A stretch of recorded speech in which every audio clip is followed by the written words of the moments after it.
So imagine for a second that you're a filmmaker, but you're not just making any movie, you're tasked with adapting a story that literally every single person in your audience already knows. Right. And we're talking about an audience of over 1 billion people. Exactly. 1 billion people who know this story intimately. I mean, they didn't just read it once in high school for a test. They were sung to sleep with it. They grew up with it. Yeah. They watched neighborhood plays about it. Their grandparents, quoted it to settle arguments at dinner. The pressure of that is just unimaginable to me. Oh, it's terrifying. Right, because if you change, say, one line of dialogue, or if you alter the fate of one minor character, you're not just making a creative choice. You're actively tampering with the cultural DNA of an entire civilization. It is a terrifying prospect, well, for a director anyway. Yeah. But it's also this incredibly potent tool. Mm. Because when the baseline knowledge of the audience is that deeply rooted, you don't have to waste time on exposition. You can use that shared knowledge as a canvas for, honestly, some of the most sophisticated storytelling on the planet. Well, welcome to the deep dive. We are jumping right in today. If you're listening to this and you're a film buff, you probably know the Hollywood studio system inside and out. The 3-act structures, the tropes, all of that. Yeah, exactly. But what we're looking at today is just a completely different universe of filmmaking.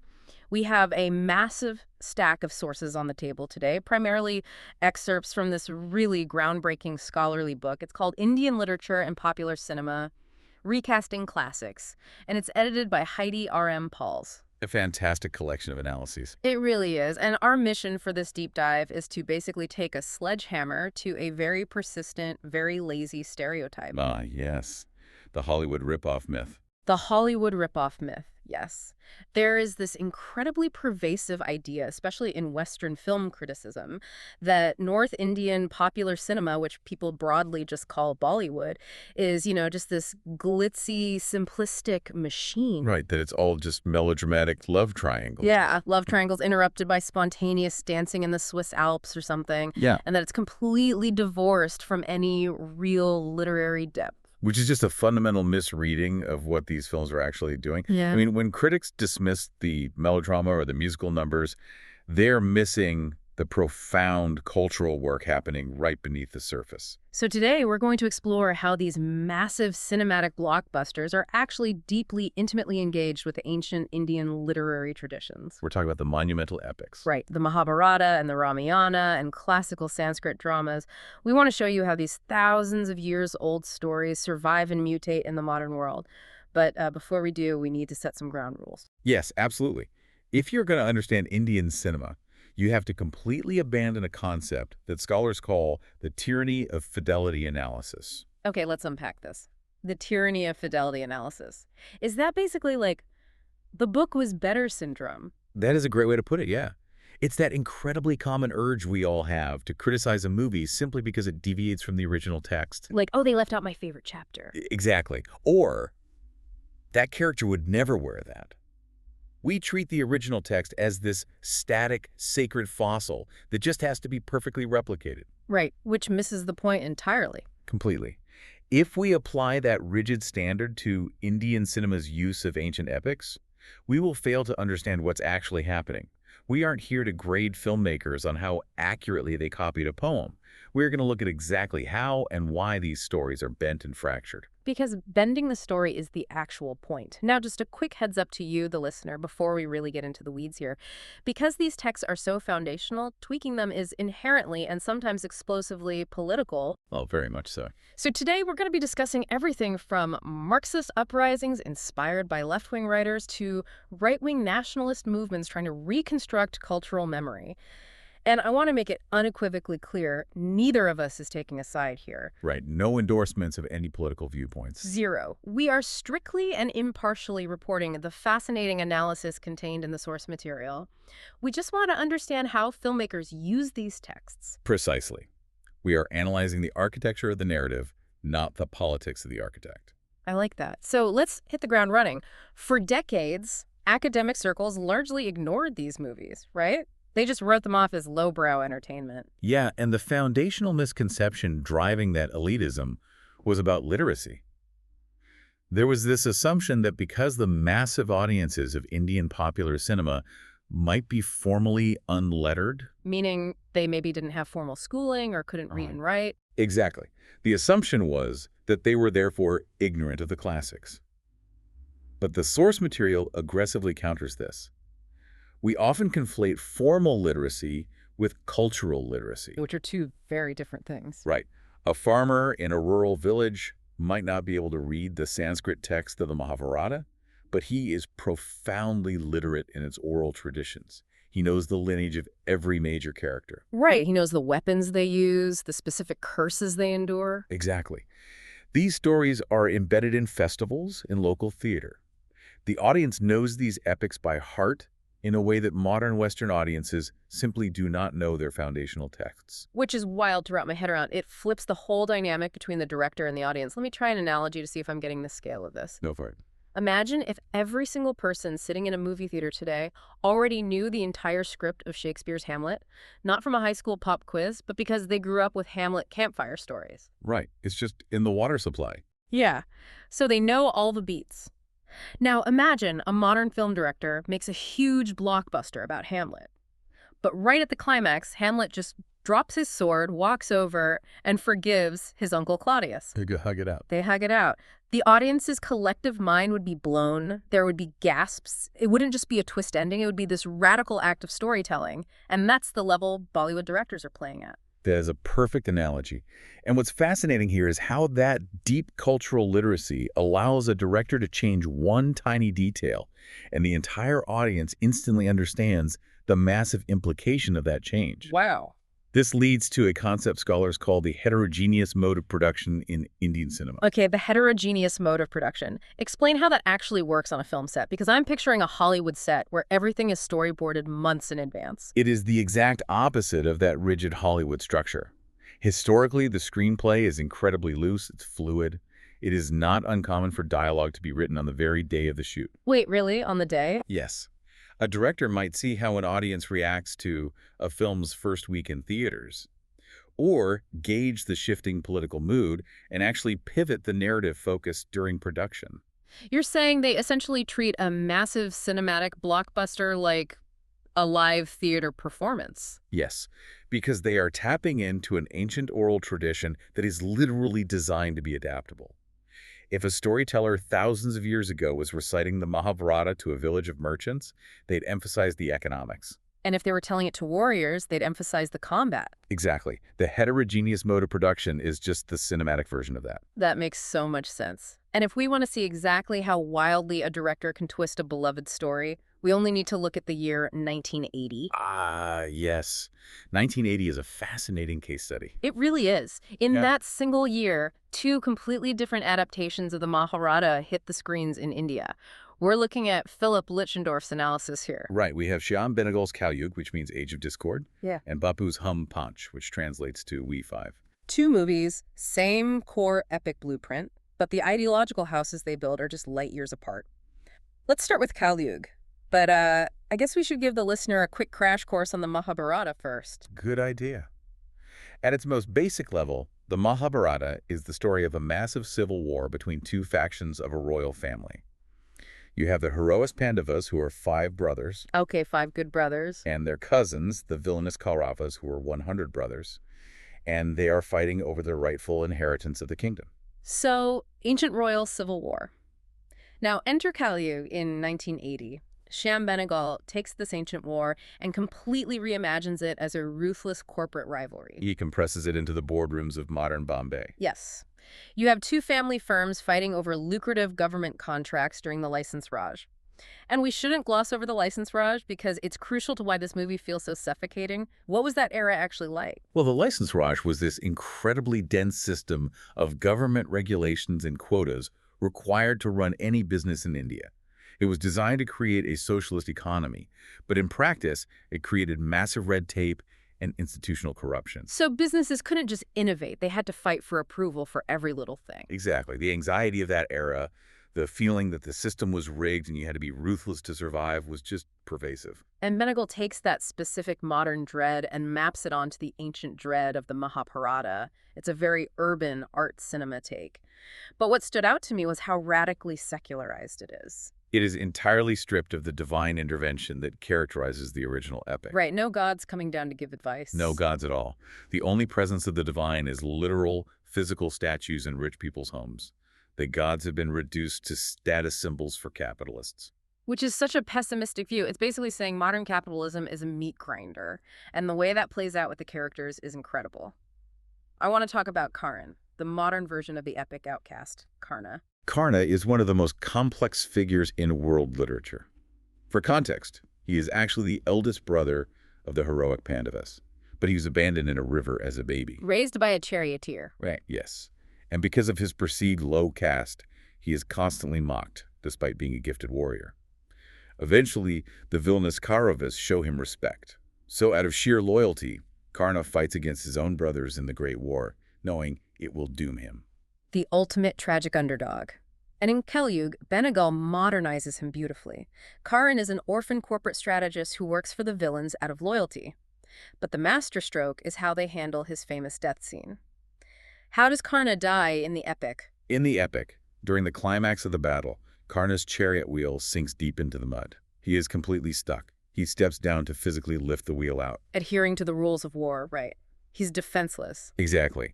And while he is unarmed, the heroic brothers, egged on by the gods, shoot him in the back. It is a moment of profound cosmic injustice. So how do you put a chariot wheel sinking into mud into a corporate thriller?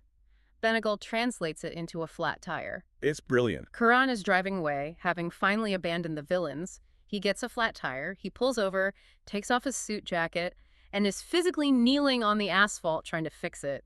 And while he's defenseless, he's assassinated in a brutal hit and run. It's a stunning visual metaphor. A culturally illiterate viewer just sees a mafia hit, but the culturally literate audience instantly recognizes the chariot wheel.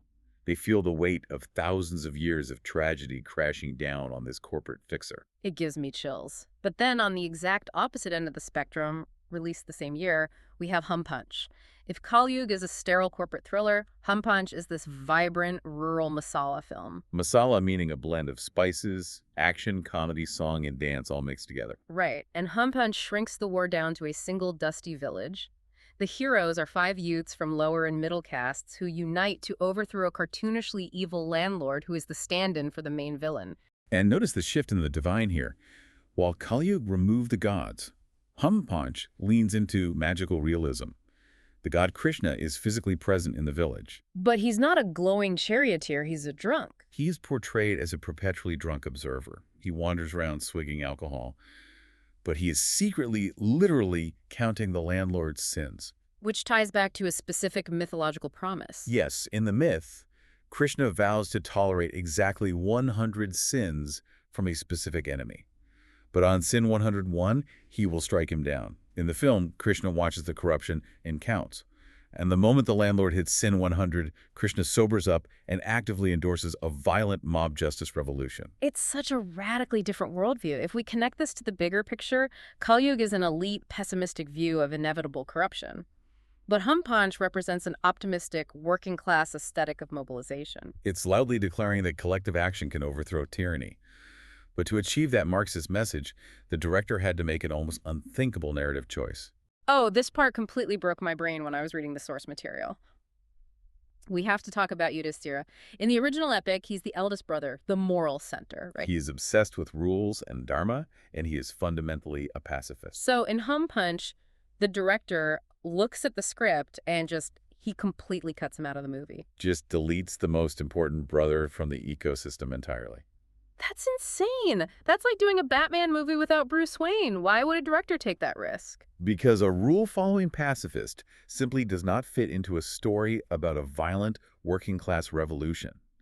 The director realized Yudhishthira's energy was a roadblock to the revolution. Okay, but the audience knows there must be 5 brothers. The movie is literally called We Five, so what does he do? He performs a masterstroke of wish fulfillment. He introduces a new character named Suraj, who is explicitly coded to represent Karna. The outcast. The guy who got run over in the other movie. It's exactly. The director rewrites sacred tradition to give the ultimate tragic outcast a spot on the winning team. For centuries, audiences wept for Karna, and finally a director says, no, this time the underdog gets to join the brothers and win. Here's where it gets really interesting for me, though. It just shows that these ancient stories are not static exhibits, they're toolkits. Filmmakers use them to build the exact ideological house they want their modern audience to live in. It's a brilliant demonstration of the heterogeneous mode of production. So we've seen how the Mahabharata is used for these macro-level economic wars. But what happens when Indian cinema wants to talk about the intimate politics of the family, specifically gender roles? For that, they usually reach for the Ramayana. Right.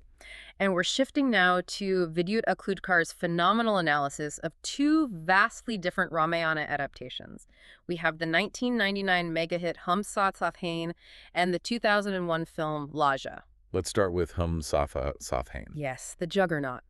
This movie was inescapable, and its entire mission is to double down on traditional patriarchal joint family values. To understand it, we should briefly outline the core trigger of the Ramayana. The epic centers on Prince Rama. His stepmother, manipulated by a gossiping servant, demands that the king exile Rama to the forest so her own son can take the throne. And Rama just accepts it, being the perfect son. Exactly. So Hum Saath Hain maps this onto a modern wealthy corporate family. The stepmother is manipulated by three high society gossiping friends. She demands the eldest stepson be stripped of his position and exiled from the main house. The setup mirrors the epic perfectly, but what's crucial is what the director leaves out. In the original, that exile leads to brutal survival in the wilderness, right? It leads to the demon king Ravana kidnapping Rama's wife Sita. It leads to a massive, bloody war, and a deeply tragic conclusion where Sita is exiled again. It's incredibly dark, but in Hum Saath Hain, none of that happens. No kidnapping, no war.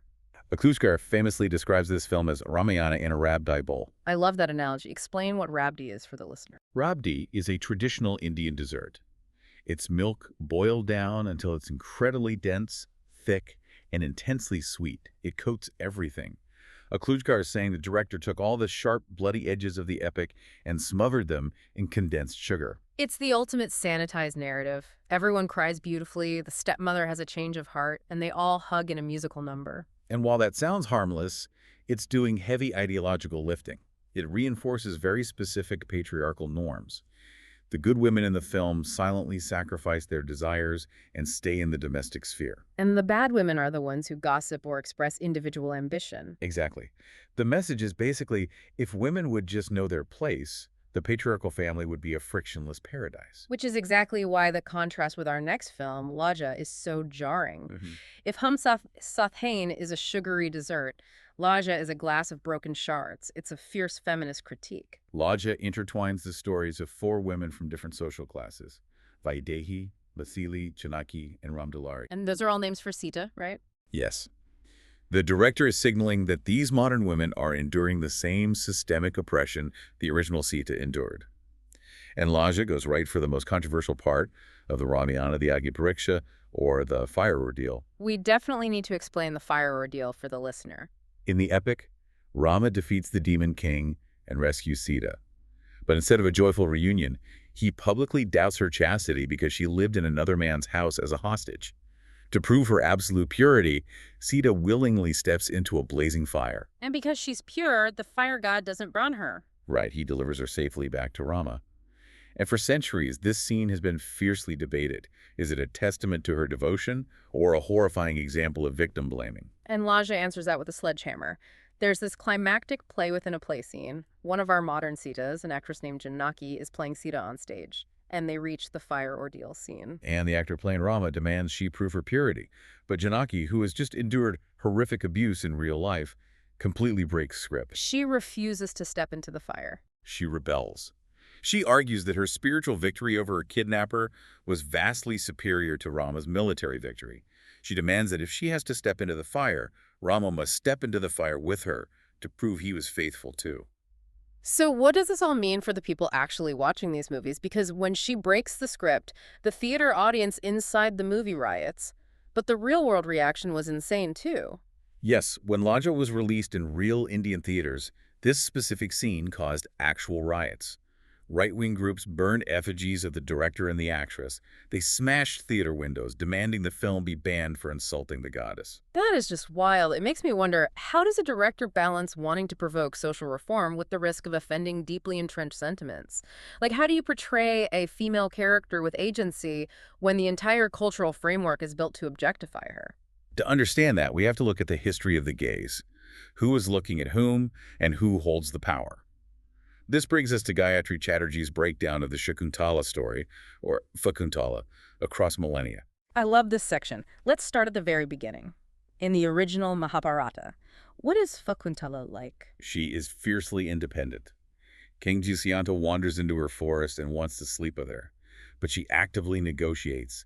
She demands a prenuptial agreement that her future son will be the uncontested crown prince before she agrees to anything. She has total agency, but then centuries later, the classical playwright Kalidasa adapts her story and he completely strips that away. He introduces a magical curse of memory loss so the king forgets her, absolving him of guilt for abandoning her.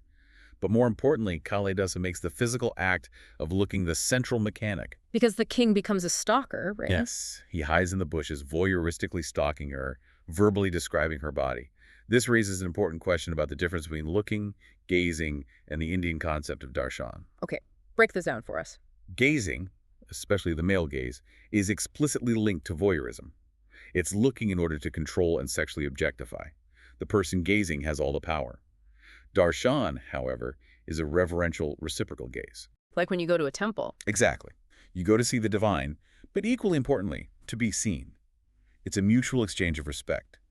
Kalidasa turned Fakuntala from someone you exchanged darshan with into a powerless object of the male gaze. Which brings us to the 20th century and director V. Shantaram.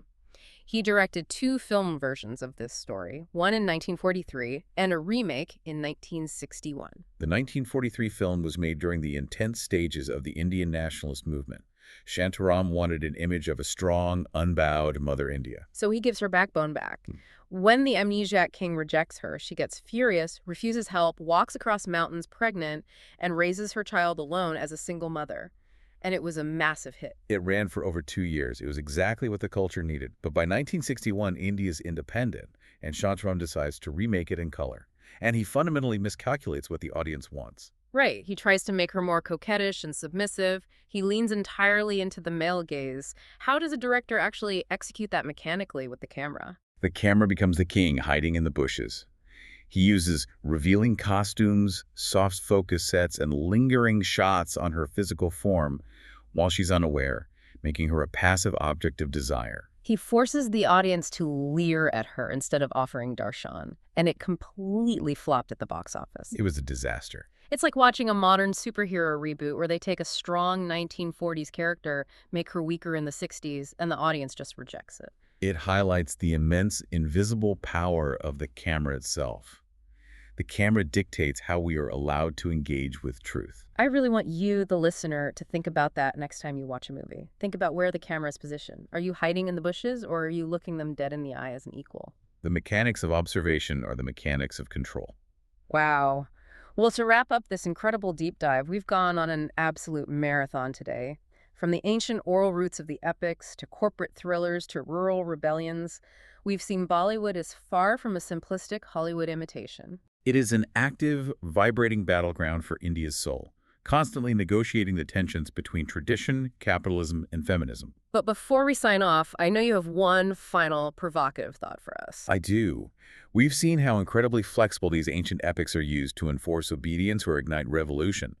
So in an era of AI, deepfakes, and hyperglobalization, when the very nature of truth and memory is easily manipulated, how will the next generation of filmmakers recast the Mahabharata? Who gets to be the hero and who gets cast as the villain in the digital Kali Yuga? The digital Kali Yuga. That is a brilliant, slightly terrifying thought to end on. Thank you all for joining us on this deep dive. Keep questioning the stories you consume, and remember, these classics aren't fragile museum pieces.